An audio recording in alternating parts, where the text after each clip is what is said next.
नमस्कार, स्वागत है आपका क्यू वाइव नेटवर्क पर। मैं हूं नीलू व्यास और हमारा खास कार्यक्रम हार्ड रियलिटी में आपका स्वागत है।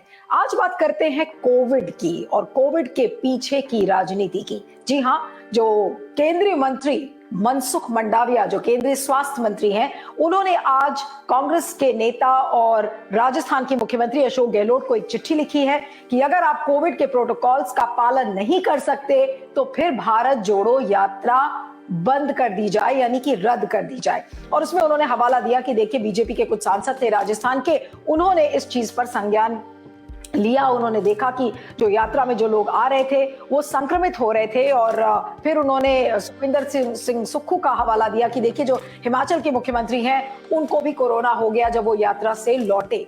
सवाल ये उठता है कि अभी लेवल ऑफ स्केयर अपने देश में कितना है ये किसी को नहीं पता है। चाइना की असलियत क्या है वो किसी को नहीं पता है। तो आज सरकार इस तरीके के चिट्ठी या इस तरीके की दिशा निर्देश क्यों दे रही है जब खुद प्रधानमंत्री नरेंद्र मोदी इन्हीं नियमों की धज्जियां उड़ा रहे हैं। अभी आपने देखा था कुछ दिन पहले, ज्यादा दूर मत जाइए, अभी गुजरात की रैलीज में हमने देखा था, बड़े बड़े रोड शोज हुए थे। क्या उसमें कोविड का पालन हुआ था?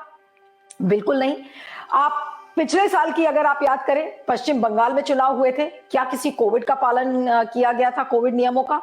कुंभ मेला इतना बड़ा हुआ उत्तराखंड में, आपको याद होगा कि जब प्रधानमंत्री नरेंद्र मोदी गए थे तो उन्होंने कहा कि कुंभ को प्रतीकात्मक बना दीजिए, जब उनकी आखिरी रैली जिस दिन होने वाली थी। तो सवाल ये उठता है कि जब बीजेपी के अपने लोग जब कोरोना के नियम और प्रोटोकॉल्स का पालन नहीं कर रहे हैं तो वो इस तरीके से जबरन क्या भारत जोड़ो यात्रा को रद्द कराने की नैतिकता वो कहां से लाते हैं? किस मुंह से आज बीजेपी ये बात कहती है कि आप भारत जोड़ो यात्रा को रद्द कर दीजिए? क्या बीजेपी के नेता कोई रैली नहीं करेंगे? क्या बीजेपी के नेता अब सारे मास्क में नजर आएंगे?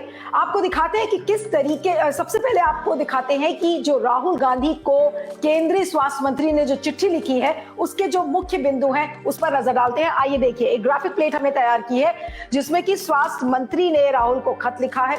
कोविड से राजस्थान और देश को बचाने का अनुरोध किया है। यात्रा में कोविड गाइडलाइंस का सख्ती से पालन हो और इसके अलावा मास्क और सैनिटाइजर का उपयोग किया जाए। वैक्सीनेटेड लोग ही यात्रा में हिस्सा ले, इसको सुनिश्चित करे कांग्रेस। ये इस चिट्ठी में लिखा गया है।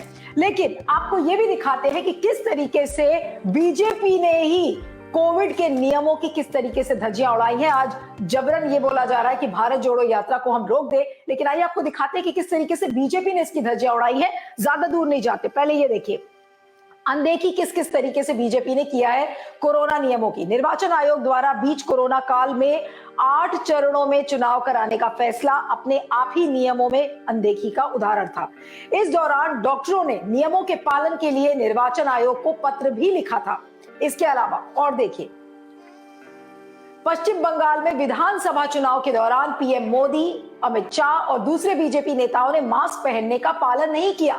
सितंबर 2020 में झारखंड के कोडरमा में बीजेपी की बैठक हुई, न मास्क न सोशल डिस्टेंसिंग, किसी का भी ध्यान नहीं रखा गया। और देखते जाइए, 15 जनवरी 2022 यूपी के महाराजगंज के सदर विधायक मंगल कनौजिया ने कोरोना संक्रमित होने के बावजूद गोरखपुर में खिचड़ी मेले में मुख्यमंत्री से भी मुलाकात की। इसके अलावा वो गोरखनाथ मंदिर में लगे मेले में भी घूमते मिले।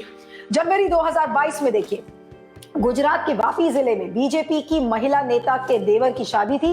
इस शादी में बड़ी संख्या में लोग शामिल होने पहुंचे थे, जबकि कोरोना नियमों के तहत अधिकतम 150 लोगों के शामिल होने की गाइडलाइन जारी की गई थी। तो ये आपने देखा कि किस तरीके से बीजेपी के खुद के नेता धज्जियां उड़ाते हुए नजर आ रहे हैं कोरोना के नियमों की, गाइडलाइंस की। और ज्यादा दूर नहीं, अभी हाल में जो मैं बात कर रही हूं कि गुजरात के चुनाव हुए थे, तो क्या आपको याद है कि उस रोड शो के दौरान प्रधानमंत्री नरेंद्र मोदी क्या आपको एक बार भी मास्क में पहने हुए नजर आए? क्या अमित शाह आपको मास्क पहने हुए नजर आए थे? ये तो अभी हाल की बात है। लेकिन 20 दिसंबर की जो डेट है, जिसका हवाला बार बार दिया जा रहा है कि देखिए 20 दिसंबर में भारत जोड़ो यात्रा जो राजस्थान में थी, तो वहां पर नियमों का पालन किया जाए। तो सवाल ये उठता है कि क्या कोविड के बहाने अब जो ये एक लोकतांत्रिक यात्रा, जो कि लोकतंत्र को बचाने की यात्रा एक तरीके से कही जा रही है,